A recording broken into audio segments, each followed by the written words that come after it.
Olá, sejam todos bem-vindos e bem-vindas a mais um Diálogos do Direito de Família, um programa em que eu convido os profissionais e pesquisadores de diversas áreas para dialogar com os temas mais contemporâneos do direito de família. E hoje eu converso com a advogada, professora Luciana Dadalto.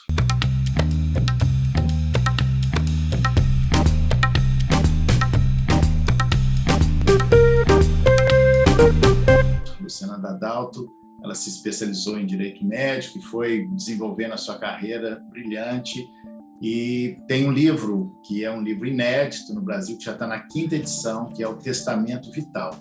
E hoje nós vamos conversar, então, com a Luciana e vamos falar sobre o Testamento Vital, que tecnicamente seria diretivos antecipados da vontade, mas também falar de alguns conceitos que envolvem todo esse conteúdo desse livro, desse ótimo livro dela, que é uma referência no Brasil, que é o conceito de eutanásia, ortotanásia, distanásia e por aí afora.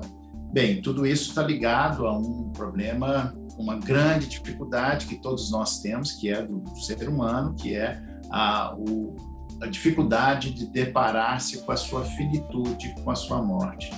Muito obrigado, Luciana, bem-vindo e obrigado por ter aceitado esse convite. Vamos conversar aqui sobre isso, né? Eu agradeço, doutor Rodrigo, o convite. É bom dizer, né, desse currículo todo que eu comecei minha carreira, meu primeiro estágio foi no seu escritório, então eu sou muito grata aí pelo senhor, por tudo que eu aprendi no seu escritório e com todos os advogados, né, da sua equipe. É um prazer estar aqui. Fico muito honrado de você dizer isso e ter passado por lá. Foi uma ótima profissão, tornou-se uma ótima profissional, não por ter passado lá, mas isso faz parte de você, da sua essência, né, de você ter cavado o seu próprio caminho. Mas muito bom. Bom, Luciana, o que te inspirou a escrever esse livro? Como é que você foi caminhando por essa área, né? Assim, que é uma área bem específica, e você inventou um caminho. Acho que isso é que é legal, né? Você inventou um caminho novo a partir dessa área. O que te despertou isso, Luciana? Então, essa é uma pergunta que eu costumo responder com frequência, assim, não tem uma resposta muito objetiva, né? Eu acho que a vida vai levando a gente, né, por caminhos que a gente não escreve antes. Então, eu estava no final da faculdade de Direito, eu sempre soube que eu queria a área acadêmica, que eu queria dar aula, que eu queria pesquisar, eu queria fazer mestrado, e estava atrás de algum tema que fosse um tema pouco conhecido, porque à época muitas pessoas faziam mestrado, mas sobre temas que me pareciam muito óbvios. E então, a professora Ana Carolina Brochado Teixeira me apresentou um artigo do professor de aulas Costa Ribeiro, que, na verdade, era uma tradução de um artigo espanhol, quando o de aulas foi num congresso do IBDFAM, isso já tem mais de uma década, falar sobre testamento vital. E quando eu li aquele artigo, dentro de um dos anais do congresso do IBDFAM, eu falei, bom, isso aqui desse tema é interessante, isso aqui dá jogo. E aí, a partir disso, eu entrei no mestrado na PUC Minas, no Direito da PUC, para escrever sobre a validade jurídica, para pesquisar sobre a validade jurídica do testamento vital no Brasil. A primeira edição do meu livro, Testamento Vital, era minha dissertação de mestrado, ela já está bastante modificada na última edição. E aí, depois disso, eu acabei indo para a Faculdade de Medicina, fazer o doutorado, continuando as minhas pesquisas, e aí a advocacia também foi me encaminhando para a área do direito médico, do direito da saúde, as minhas pesquisas foram se aprofundando nas questões sobre fim de vida, e hoje eu basicamente pesquiso questões relacionadas à autonomia e com prioridade para as discussões sobre autonomia no fim de vida. É muito interessante, fico muito feliz de ver isso, assim, alguém que inventa um caminho, né? E essa conexão do direito de família com o direito médico, aliás, o direito ele está cada vez mais interdisciplinar, né? E a medicina, estudar a medicina traz novas luzes, novos elementos para o direito de família, né? E aí, a sua tese de doutoramento foi na Faculdade de Medicina e foi uma continuação desse trabalho. O que foi exatamente a sua tese Foi de a doutorado? proposta de um modelo de testamento vital para o Brasil. Então, aí sobre uma perspectiva já bioética, técnica médica, foi um aprofundamento das discussões, né? E eu vejo que as pessoas têm muita dificuldade. Todas as pessoas deveriam fazer um testamento vital, né? Primeiro, vamos esclarecer, porque tem algumas pessoas que nos ouvem aqui que não são exatamente da área jurídica, né? E primeiro esclarecendo que essa expressão testamento vital, ela não é exatamente adequada, no sentido já que testamento vital testamento é uma disposição para depois da morte, e o testamento vital é para antes da morte, né? Mas é um nome que popularizou, que pegou e acabou ficando assim, né? Mas você usa mais testamento vital ou diretivas antecipadas da vontade? Então, vamos começar com E o que é o testamento vital? Explica para quem está nos ouvindo. Vamos começar com essa diferenciação, né? A gente tem muita confusão com essas questões terminológicas baseadas na tradução errônea do Instituto em inglês. O testamento vital não é uma invenção brasileira, é uma invenção dos Estados Unidos, especificamente na década de 1960, quando a Associação Americana Pró-Eutanásia publica um manifesto querendo dar o direito das pessoas se manifestarem previamente sobre vontades acerca do fim de vida. E nesse manifesto, a Sociedade Americana Pró-Eutanásia chama esse documento de Living Will. Will em inglês é testamento, mas também é desejo, também é vontade. Então, quando a gente traduziu o Living Will para as línguas latinas, não só para o português, para o italiano, para o francês, para o espanhol, ao invés de traduzirmos por vontades de vida, desejos vitais, nós traduzimos por testamento. Em italiano é biotestamento, em francês testamento de vie. E aí a gente chega nos juristas e os juristas falam assim, não, mas isso não é testamento, porque o testamento produz efeito para depois da morte, e esse documento produz efeito ainda em vida. Então a gente tem que tentar arrumar um outro nome. E aí a gente cai num outro problema, que é o problema de falar que, então, o melhor nome é diretiva antecipada de vontade, o que não é verdade, porque os Estados Unidos também cunharam o termo diretivas antecipadas de vontade para um gênero de documentos de manifestação prévia de vontade para cuidados de saúde, que tem várias espécies, não voltadas necessariamente para fim de vida. Então, por exemplo, o plano de parto, que é o documento que a parturiente faz, dizendo como é que ela quer ser cuidada, é uma espécie de diretiva antecipada. O testamento vital... O plano de parto é uma coisa pouco difundida aqui no Brasil, né? Também. Na verdade, tudo que tem a ver com autonomia, né, doutor Rodrigo, é algo pouco difundido. Nós não somos um país com cultura de autonomia. Então, quando a gente fala especificamente do testamento vital, nós estamos falando de uma espécie de diretiva antecipada na qual é um documento no qual a pessoa vai dizer previamente como é que ela gostaria de ser cuidada. Então, é exclusivamente para questões de saúde, para cuidados e tratamentos médicos, caso ela tenha uma doença incurável, esteja fora de possibilidades terapêuticas e sem capacidade decisória. Isso é outra coisa interessante que a gente confunde muito. Ora, se a Luciana tem um testamento vital, mas ela foi diagnosticada com câncer incurável e está lúcida, ela não precisa do documento. Eu falo muito isso. O testamento vital é a nossa voz para quando a gente perder a voz. Enquanto a gente ainda conseguir se manifestar, eu não preciso do documento. O documento é para quando eu perder a possibilidade de me manifestar. E que tem uma coisa próxima até da autocuratela, né? Porque a autocuratela é que caminha nessa direção, assim, ó, eu vou fazer que é um documento ou um mandato, né?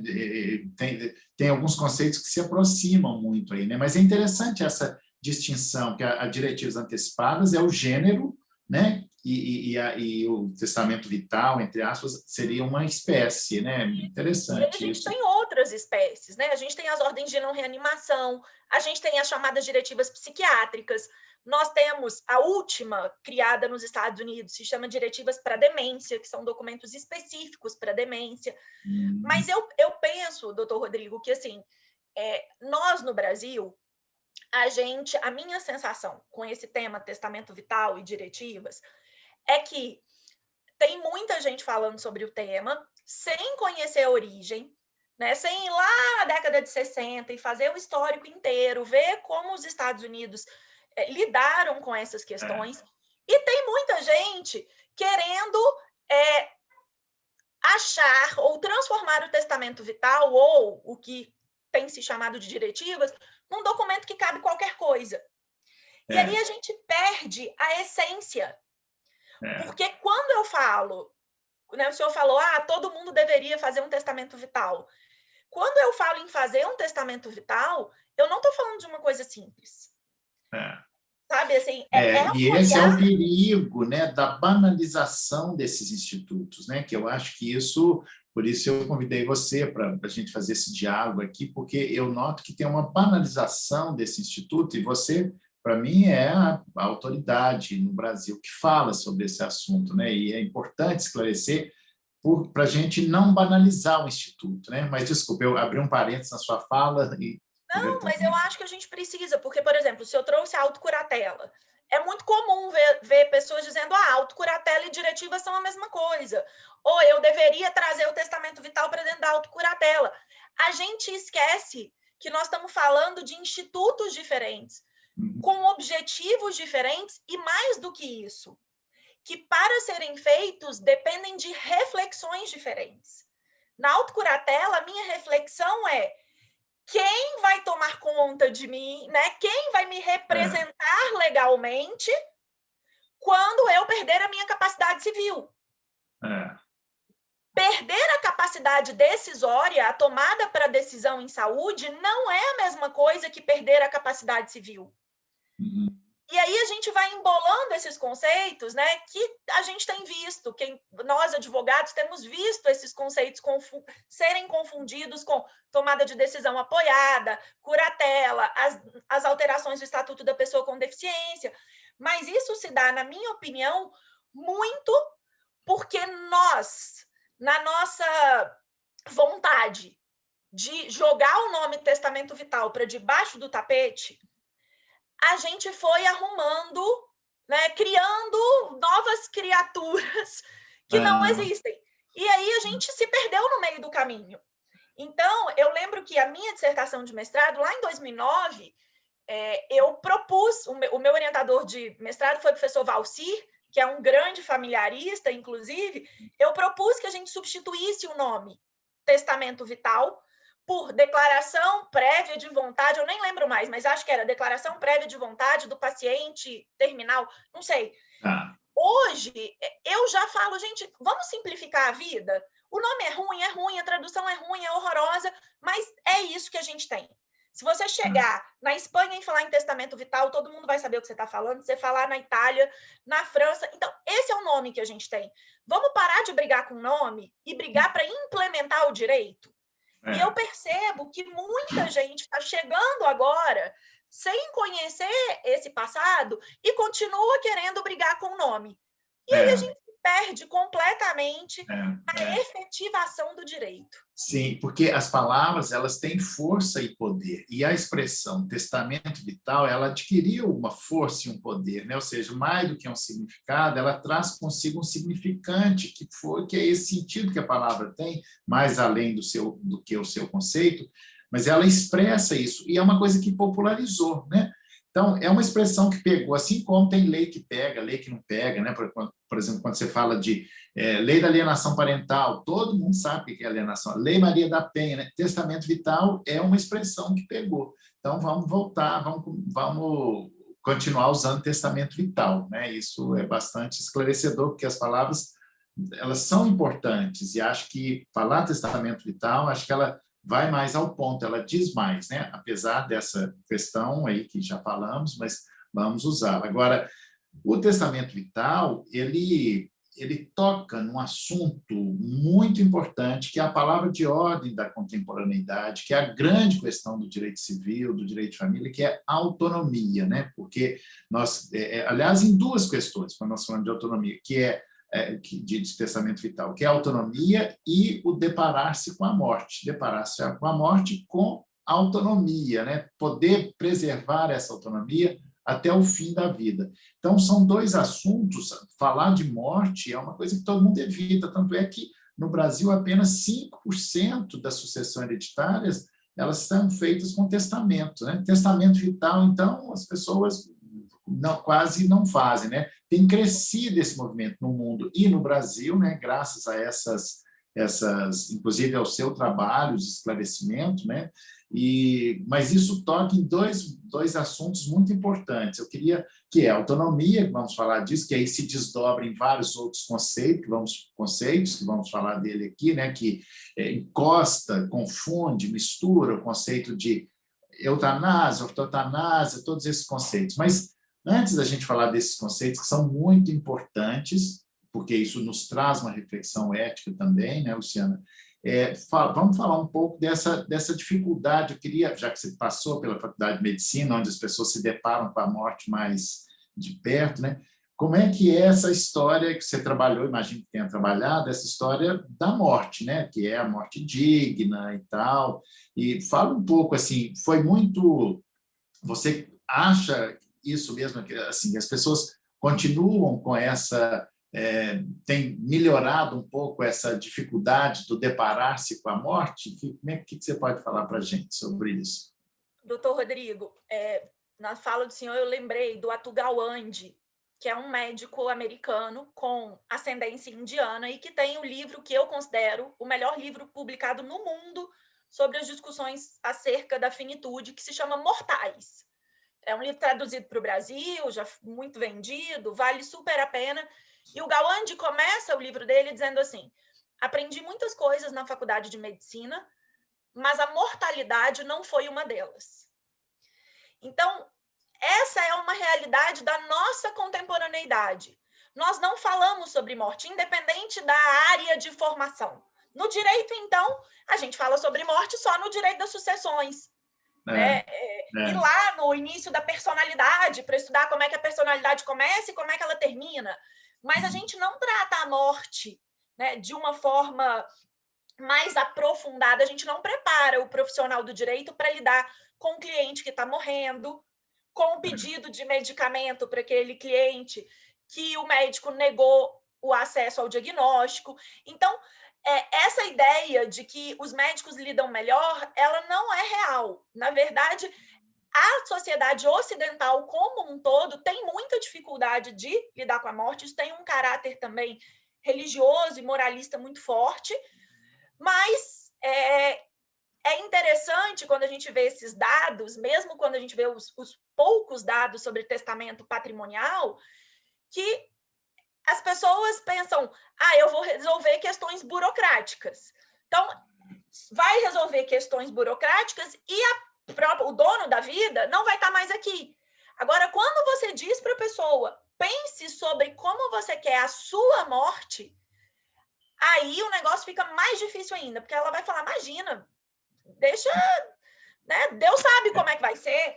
E é sempre com o outro, né? A morte é sempre o outro. A minha... E a gente está vendo isso na pandemia, né? Mesmo com 500 mil mortos, as pessoas estão vivendo aí como se não houvesse pandemia, porque o outro está morrendo, não é ela. Porque é a negação, a gente nega a morte até a morte, né? Embora seja a única certeza da vida, e nesse momento da pandemia nos traz uma reflexão importante que, do ponto de vista político e social, até uma banalização. Imagina que mais de 500 mil mortes é um fenômeno social, é algo gravíssimo, mas as pessoas veem isso até com uma certa naturalidade, uma banalização, né? Porque a morte é mesmo uma situação muito difícil de ser enfrentada, por mais certeza, embora seja uma certeza, né? Mas essa reflexão ela é importante porque é nós nos depararmos com a nossa finitude. E todos nós, a psicanálise explica muito bem, né, esse processo psíquico que há em nós, que é da denegação. Nós negamos isso, né? Tanto é que a gente não quer fazer testamento vital.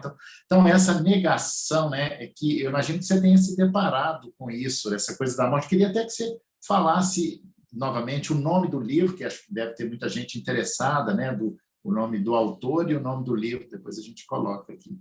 Chama Mortais, e o autor Atul Gawande. Eu não conhecia, vou comprar e ler.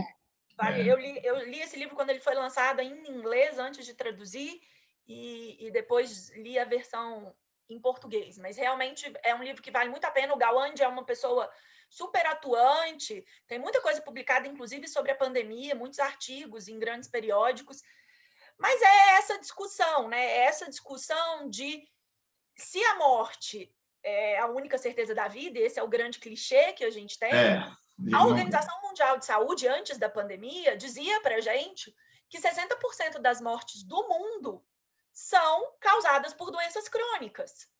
Ou seja, nós temos muito mais chances de morrermos de uma doença crônica e que, portanto, vai durar um tempo, do que de morrermos de qualquer outra causa. E aí a gente vai ver o nosso processo de definhamento acontecendo. Né? Quando a gente pega as estatísticas das demências, que antes da pandemia era considerada, né, a epidemia do século XXI, a gente tem chances enormes de morrer de câncer ou com alguma demência, e 95%, estudos mostram que 95% dos pacientes com doenças terminais chegam ao fim da vida sem capacidade decisória. Ou seja, a gente tem uma chance enorme de morrer por uma doença crônica sem condições de manifestar nossa vontade. E aí, se a gente não manifesta a nossa vontade previamente, significa que alguém vai decidir por nós. E esse é o problema. Porque quando a gente pensa na sociedade decidindo por nós, a nossa família, os médicos, os enfermeiros, a instituição de saúde como um todo, nós temos que lembrar que essas pessoas decidirão de acordo com padrões sociais, que nem sempre, sociais e culturais, que nem sempre são os nossos padrões individuais. E aí, já entrando, doutor Rodrigo, nas Ásias, eu costumo falar que é a família das Ásias. Se a gente pensar hoje no Brasil, a gente tem duas mortes muito comuns. A morte por mistanásia, que nesse momento de pandemia talvez seja o mais comum de todos, que é a morte social. Na mistanásia, o sujeito não tem uma doença incurável, uma doença terminal. Ele tem uma doença que precisa de um tratamento, mas ele não consegue acesso ao serviço de saúde. Falta médico, falta leito, ele mora muito longe e não tem transporte para levá-lo para o hospital. Isso tem muito a ver com a nossa população pobre, né? Normalmente, inclusive, mistanásia é um termo cunhado por um bioeticista brasileiro na década de 1980. Olha, não sabia. Para trazer isso, para dizer, olha, isso é muito típico dos países pouco desenvolvidos. Do outro lado, a gente tem uma morte que é a nossa morte padrão no Brasil, quando a pessoa consegue o acesso ao sistema de saúde, que é a distanásia. E o que é a distanásia? É a dificuldade de entender que a morte é natural. E aí a gente fala, não deixa o papai morrer. Papai está com 95 anos, está na fase final de demência, mas não deixa ele morrer. Faz tudo. Intuba, leva para UTI, faz gastrostomia, faz tudo que puder fazer. E a distanásia é o nosso retrato da briga com a morte. A gente acha que morrer é errado, a gente acha que a morte é um fracasso, a gente não sabe lidar com a dor do luto e, portanto, a gente quer interferir na naturalidade do processo. Então, que é uma coisa extremamente comum no Brasil. E que é um egoísmo muito grande, né? Assim, a gente, quando você fala isso, só fazendo um parênteses, porque essa conversa é muito boa e daria, poderíamos ficar falando disso aqui o dia inteiro, mas não dá para não lembrar do livro do José Saramago, né? Que ele fala da morte, assim, que se ninguém morresse, né? Nós sempre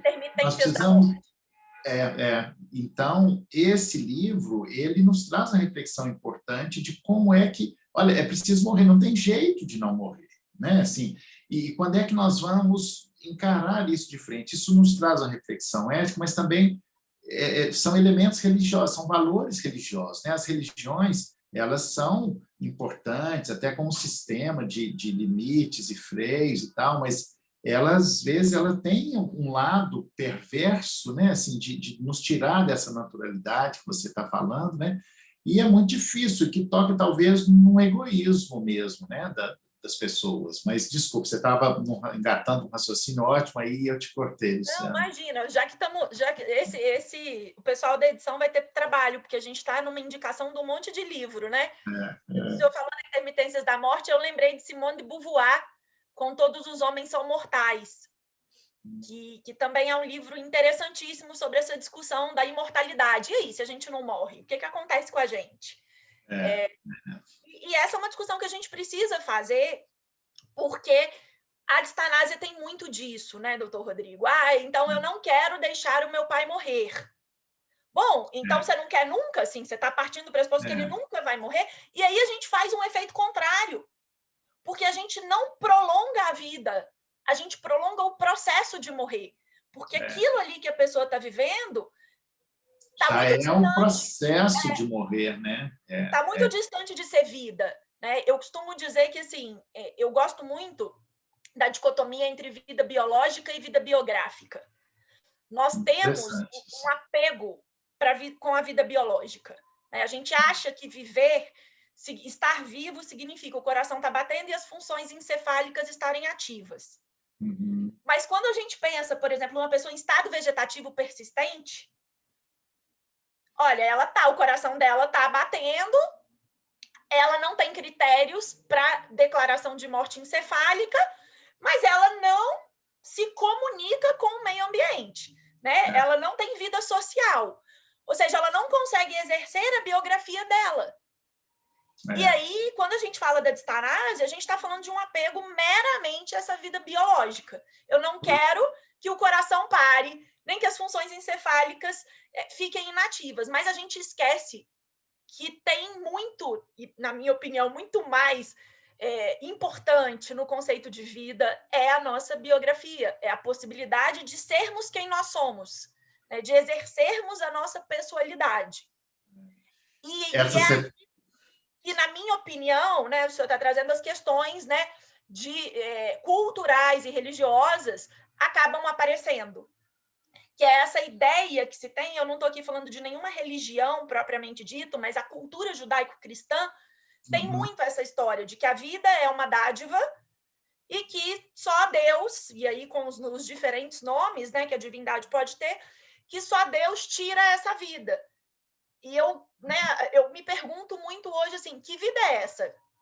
Que a gente porque, na verdade, se fosse só Deus mesmo, inclusive, se for pegar pelo lado da religião, se você não fizesse interferências mecânicas, Deus já teria tirado há muito tempo, né? Então, é até uma contradição, que, como sempre tem uma contradição, esse viés moral e moralista, ele sempre cai em contradição, né?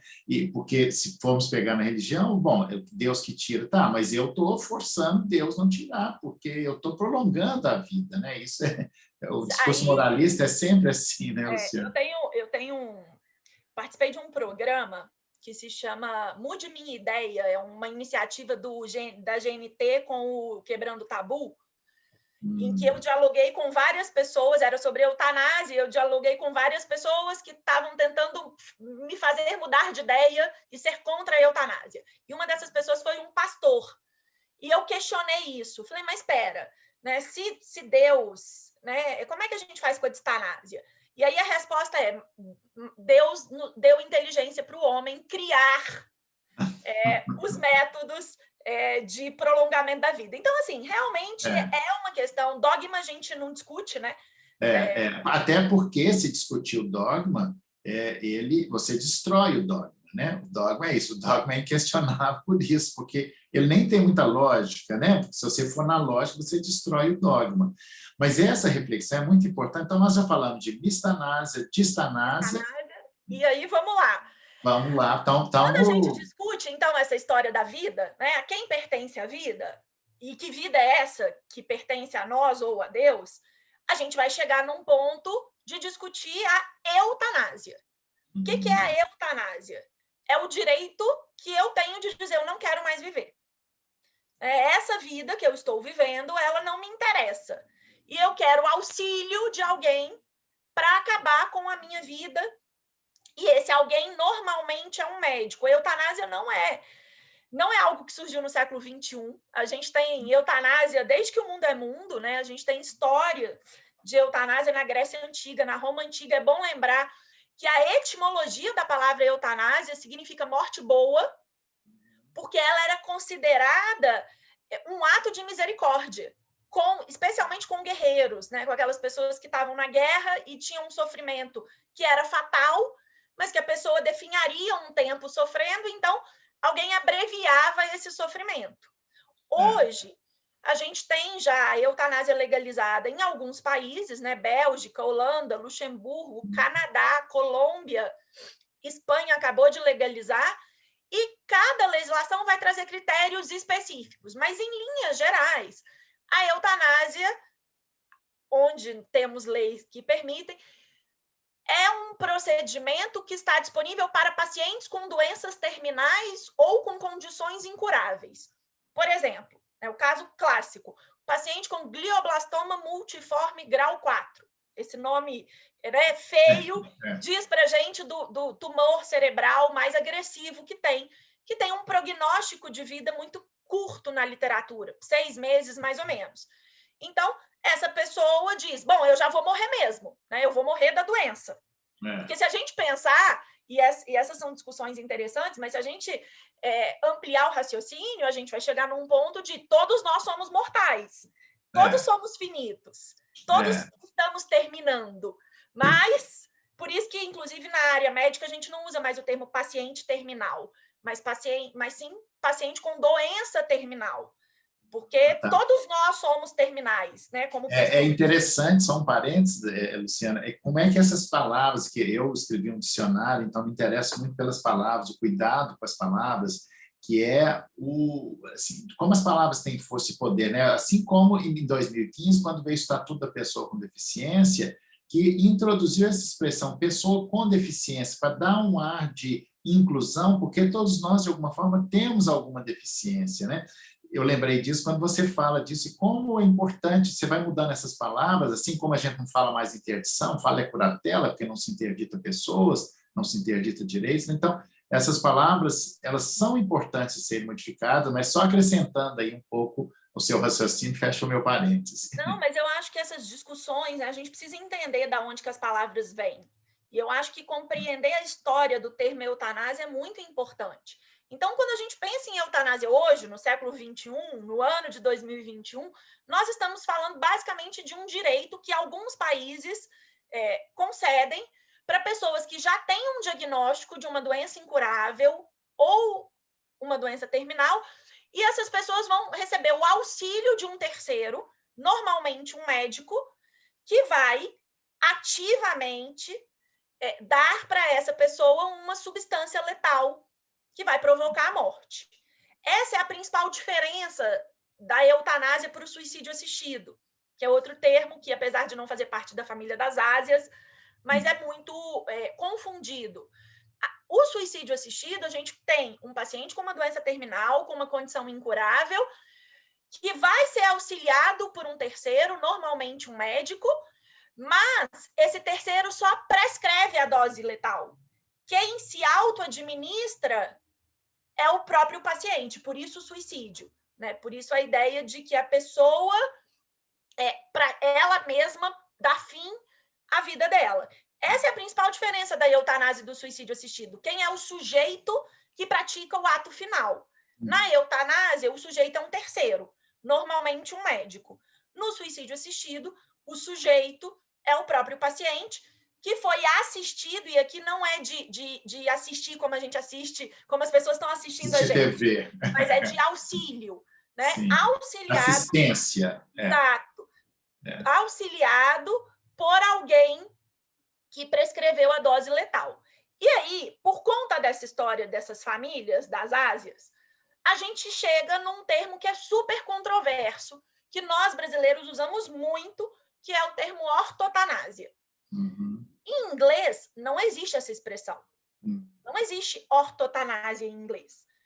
O que eu falo quando eu vou para congressos internacionais, o que nós no Brasil chamamos de ortotanásia, na língua inglesa se chama eutanásia passiva.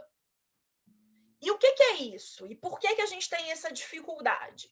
A lógica da ortotanásia é não prolongar a vida de uma pessoa que está com uma doença incurável, então eu não pratico a distanásia e nem antecipo a morte, nem pratico eutanásia ou suicídio assistido. Eu entendo o diagnóstico, entendo que a morte é natural diante daquele diagnóstico, e eu vou cuidar dessa pessoa para que a morte chegue no tempo dela, da forma mais natural e com o menor nível de sofrimento possível. Como nós, e isso tem muito a ver com o Brasil, por que a gente usa muito o termo ortotanásia? Quando a resolução do Conselho Federal de Medicina 1805 foi aprovada, que é uma resolução de 2006, e essa resolução dizia à época, é uma resolução que está válida ainda, que o médico pode limitar ou suspender procedimentos e tratamentos com pessoas com doenças graves. Não tem termo nenhum na resolução, inclusive não há em nenhuma norma deontológica do Conselho Federal de Medicina no Brasil o uso dessas expressões, eutanásia, ortotanásia, distanásia, você não vai encontrar isso lá. Quando a resolução foi publicada, nós, imagina, nós estamos falando de 2006. Só para vocês terem uma ideia de questão histórica, o primeiro país a legalizar a eutanásia foi a Holanda, em 2002. Então, 4 anos depois, que é pouco tempo, vem a Resolução 1805. E quando essa resolução foi publicada, nós tivemos um monte de pedras contra o CFM dizendo: vocês estão querendo legalizar a eutanásia no Brasil. CNBB, nós tivemos, inclusive, processo judicial, processo criminal, os médicos que participaram, os profissionais que participaram da redação foram ouvidos na polícia, prestaram inúmeros depoimentos. Nossa. E todo mundo dizia: não, mas isso não é eutanásia, as pessoas que estavam defendendo, isso não é eutanásia.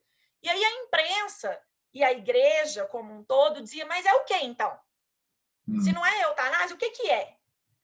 E aí ia ficar muito complicado dizer: não, é eutanásia passiva, que é o nome que os americanos dão. E aí a gente foi lá na década de 1970, lá na Espanha, que foi onde o termo ortotanásia foi cunhado, para dizer: é ortotanásia. Orto significa certo, correto. Então, thanatos é morte, ortotanásia seria a morte no tempo certo. E a partir daí vem essa avalanche, que a gente não consegue mais ir contra de dizer, de usar o termo ortotanásia. Mas é importante entender isso. Se a gente olha para uma perspectiva internacional, quando nós usamos o termo ortotanásia, nós estamos falando a mesma coisa de quem usa em inglês o termo eutanásia passiva. Interessante essa coisa com as palavras, E isso me traz uma reflexão que acho que todo mundo pensa, eu inclusive penso assim: olha, se eu tiver algum problema, já combinei com várias pessoas, se eu ficar assim, tiver um infarto, ficar cadeira de roda tetraplégico e tal, eu não quero viver porque eu quero uma vida digna, Então, eu não tenho dúvida disso. Eu quero que, se tiver alguém que tiver a coragem, pode me empurrar, pode me dar uma morte boa, ou que é cumprir o ciclo, porque às vezes o ciclo da vida pode ser interrompido.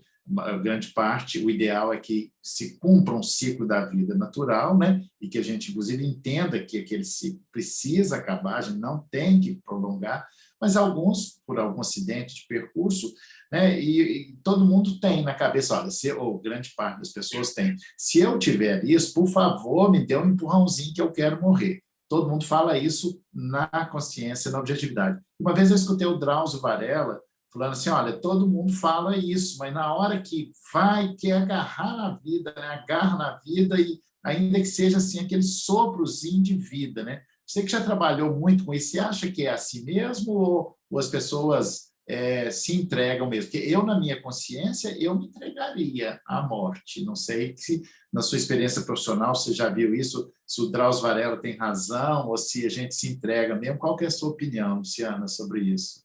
Eu acho que Você, por exemplo, se entregaria?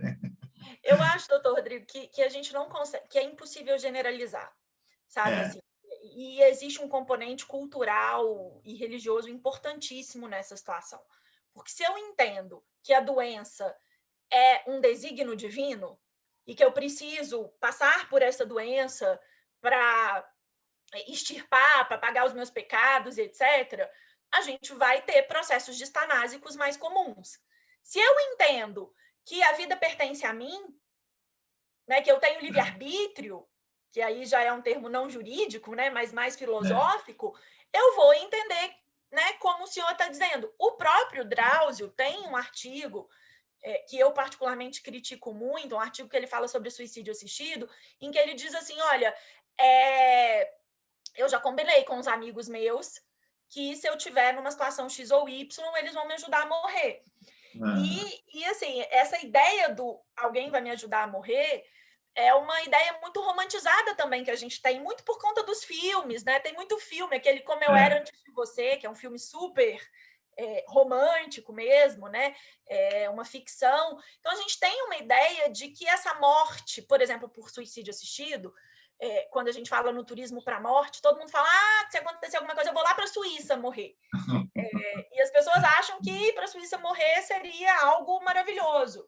quase clamoroso, né, morrer na Suíça. E eu me lembro, doutor Rodrigo, que em 2018 eu fui à Suíça conhecer a Dignitas, que é a organização mais conhecida, mais famosa no mundo de suicídio assistido, e o gerente, enfim, a pessoa, o administrador me disse assim, as pessoas acham que morrer aqui é bom, mas eu acho super indigno, porque eu não acho digno você ter que sair do seu país, ir para um outro país que fala uma língua diferente da sua, deitar numa cama que não é a sua, olhar para uma janela que não é a janela que você olha todo dia, para ter que morrer.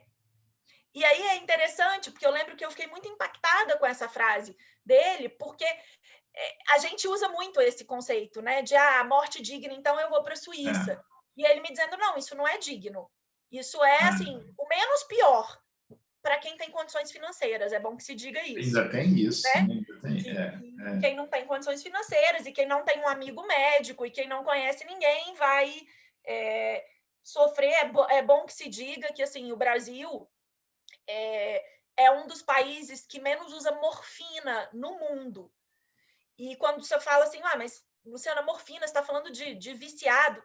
Morfina é droga para alívio de sintoma, para alívio de dor. É extremamente importante para pacientes em fim de vida. Se nós usamos pouca morfina, significa que os nossos pacientes em fim de vida morrem com muita dor. pois Então, é. assim, a gente E não tem nem o aí, básico. e aí vem a pergunta que não quer calar, assim, o que é uma morte digna? Porque todos nós queremos uma morte digna, todos nós sonhamos com uma morte digna, né? Então, aqui no Brasil, isso tem a ver com o aspecto econômico, social, né? Com esse dado que você trouxe, usa-se pouca morfina, quer dizer que tem menos dignidade, porque eu não quero ter dor.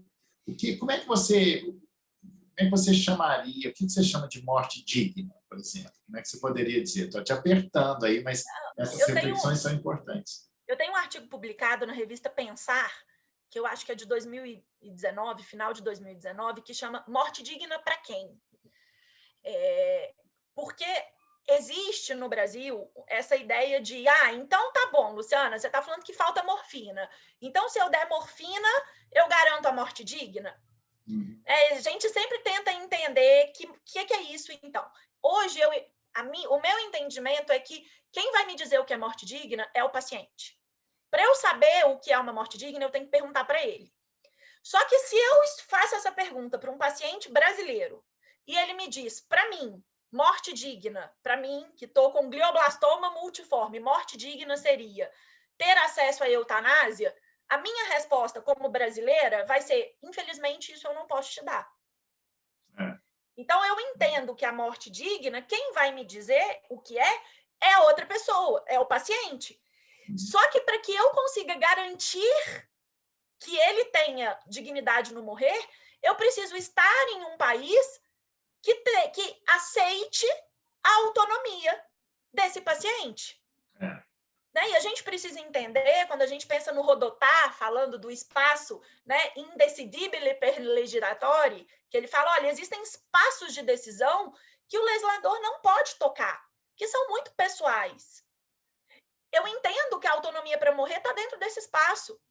Né? Quando eu exerço a minha autonomia para morrer, eu não estou ferindo interesses coletivos.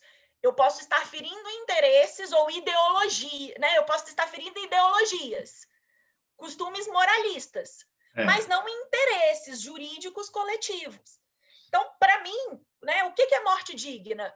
Eu posso dizer o que é morte digna para a Luciana, mas eu entendo que cada pessoa, enquanto paciente, vai dar o seu conceito do que é morte digna e que nós, enquanto Estado, deveríamos ter condições de ofertar aquilo que o paciente entende ser digno.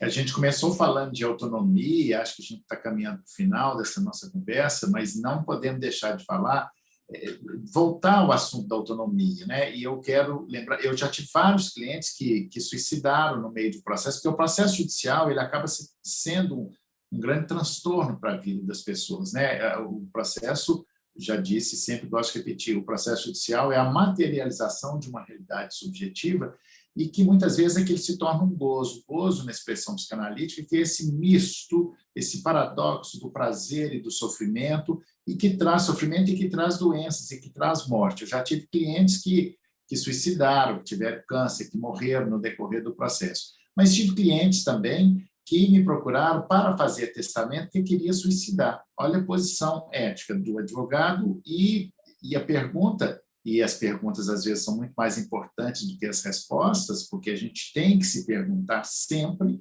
porque na verdade não há, né? Assim, será que eu tenho direito de suicidar? Suicidar é crime, mas se o advogado faz um testamento para alguém que diz que vai suicidar, ele poderia ter feito aquele testamento, quer dizer, claro, poderia ter ajudado, mas o que é ajudar se a pessoa tem essa autonomia?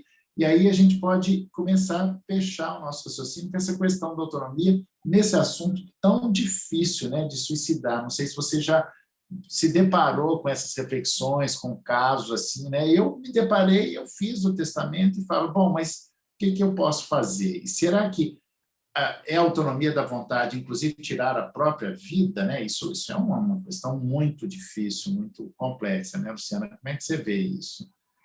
Eu acho que aí a gente entra, eu lembrei do Jorge Minoir com o livro História do Suicídio, eu acho que conta para a gente que em algum momento da nossa história o suicídio já foi entendido como algo natural. Né? Albert Camus fala com a gente que o suicídio é efetivamente a única questão filosófica que a gente tem. Então, assim, essa é uma discussão que não tem fim. Mas acho, assim, trazendo para essas discussões que nós estamos fazendo sobre autonomia no fim de vida, que é importante a gente diferenciar o suicídio patológico dessas discussões sobre a autonomia no fim de vida. Porque as discussões sobre a autonomia no fim de vida, elas sempre permeiam um diagnóstico.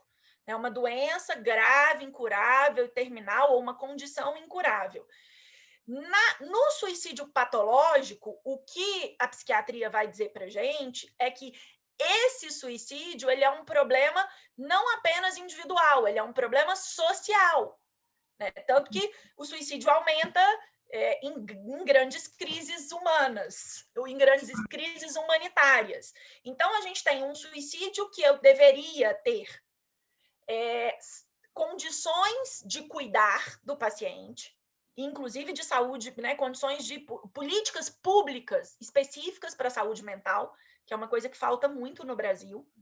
E, assim, eu vou dizer para o senhor, eu já acompanhei um suicídio assistido na Suíça 2 anos atrás. Era um paciente australiano com mal de Parkinson. E desde que eu comecei a me relacionar mais com as organizações suíças, eu recebo toda semana alguém me pedindo ajuda para ir para a Suíça.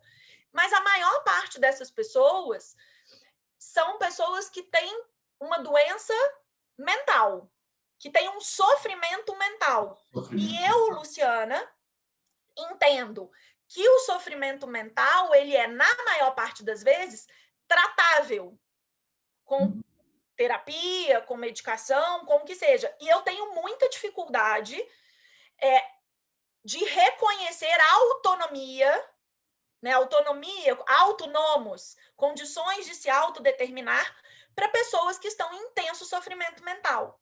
Então, eu acho que essa é uma discussão assim, muito mais complexa, mas é uma discussão só para trazer, né, se eu ver como é que a coisa está. A gente tem o Felipe Nietzsche, que é o coordenador de uma organização que se chama Exit International, que auxilia estrangeiros a irem para a Suíça.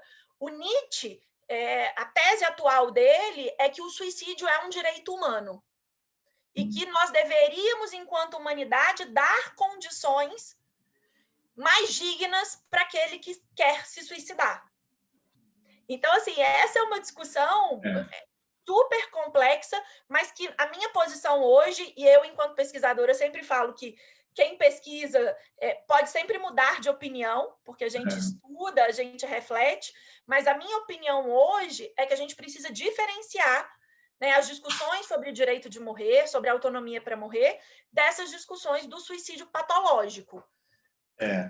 Porque isso, o suicídio patológico, porque quem está com uma depressão, por exemplo, será que ela tem autonomia ou será que ela está contaminada? Porque a depressão hoje, no desenvolvimento das ciências né, psiquiátricas, ela tem uma questão química mesmo ali que interfere, né? E então acho que essa diferenciação é muito importante, né? Mas, de qualquer forma, tudo isso tem a ver com a grande questão atual do direito civil, que é a autonomia, né? A autonomia privada, que isso repercute não só nos aspectos médicos, mas nos aspectos, inclusive, das formas de constituição de família, né? Eu posso constituir mais de uma família, eu posso constituir... São muitas... A autonomia privada é a palavra de ordem da contemporaneidade, né, Luciana? E muito legal essa reflexão. O seu livro está nós vamos ter que terminar, nós vamos caminhando aqui para o final, mas não sem antes, para quem não pegou o começo, falando desse ótimo livro, é um livro inédito, o melhor livro que tem no Brasil, sobre testamento vital, que já está na 5ª edição, né, que a Luciana traz essa grande contribuição ao pensamento jurídico, nessa conexão do direito com medicina, que se conecta também, obviamente, ao direito de família, ao direito das sucessões, né? E são reflexões importantíssimas. E tomara que a gente possa pensar mais seriamente nessa questão do testamento vital, né? Luciana, muito obrigado pela sua participação. Você gostaria de acrescentar? Tem algo a acrescentar nas suas palavras finais, só para a gente finalizar mesmo? Eu queria agradecer muito o convite, doutor Rodrigo, para estar aqui falando para o seu público. E falando de autonomia e puxando esse último gancho aí das nossas discussões sobre suicídio, eu me lembrei de 2 coisas. Primeiro, assim, acho que os pacientes em fim de vida, eles dizem muito para a gente que, assim, eles querem acabar com a vida mesmo, porque a vida já acabaria porque ela acabaria por causa de uma doença. E, normalmente, os suicidas patológicos, as pessoas que tentam suicídio, elas querem acabar com a dor. E existe uma diferença nesse desejo de acabar com a vida e acabar com a dor. E aí eu vou terminar com uma citação de uma jovem americana que se chama Brittany Maynard. A Brittany, em 2014, ela com 28 anos, recém-casada, foi diagnosticada com esse câncer cerebral, com esse nome enorme que eu falei com vocês, o glioblastoma. Ela sabia que ela tinha um prognóstico de vida curto, e ela iniciou, no estado da Califórnia, onde ela morava, uma campanha para a legalização do suicídio assistido na Califórnia. Mas ela sabia que possivelmente não daria tempo para ela se beneficiar de uma provável lei. E ela muda para o Oregon, primeiro estado norte-americano a legalizar o suicídio assistido, e lá ela realiza o procedimento. E antes disso, ela se tornou uma ativista, tem muitos vídeos dela no YouTube, inclusive, e uma repórter pergunta para ela por que ela quer morrer. A repórter diz assim, eu não entendo, por que uma jovem de 28 anos, recém-casada, quer morrer? E aí ela responde para essa repórter assim, eu não quero morrer. Eu adoraria ficar viva, ter filhos, ela gostava de escalar. Eu não quero morrer, mas eu estou morrendo. Eu tenho uma doença que vai me matar. E neste contexto, eu quero morrer segundo os meus próprios termos. Então, as discussões sobre a autonomia no fim de vida, elas partem desse lugar, de pessoas que querem decidir sobre o próprio fim a partir de um diagnóstico, de uma doença terminal, de uma condição incurável. E nós estamos muito longe no Brasil de chegar, né, a essas discussões, ou a efetivar essas discussões. E essa, Luciana, isso, sensacional. A gente fecha com chave de ouro com esse exemplo. E uma coisa que eu tenho interessado muito é de como a arte, né? Eu penso há muito tempo na psicanálise, como é que a psicanálise pode ajudar o direito de família, o direito em geral, e agora ando muito interessado na arte. E nesses casos, se eu tenho algum... Você já deu a indicação aqui de livros ótimos, né? Como esse do Mortais. Tem algum filme que você recomenda que nos traz, que pode nos proporcionar uma reflexão sobre esses assuntos, assim, que vem à mente aí agora? Assim. Porque tem muitos filmes, mas Mas tem uns que são mais ficcionais, romantizados, né? Algum que possa nos proporcionar uma reflexão sobre esse assunto. Né? Eu gosto muito de um filme super recente com a Susan Sarandon, que se chama, acho que ele em inglês chama Blackbird, e acho que ele foi traduzido por A Despedida. É uma ficção, mas não é uma ficção romantizada. E é uma discussão muito potente sobre a autonomia no fim da vida. Com uma atriz excelente, é um filme super novo. Eu acho que é um filme que vale muito a pena.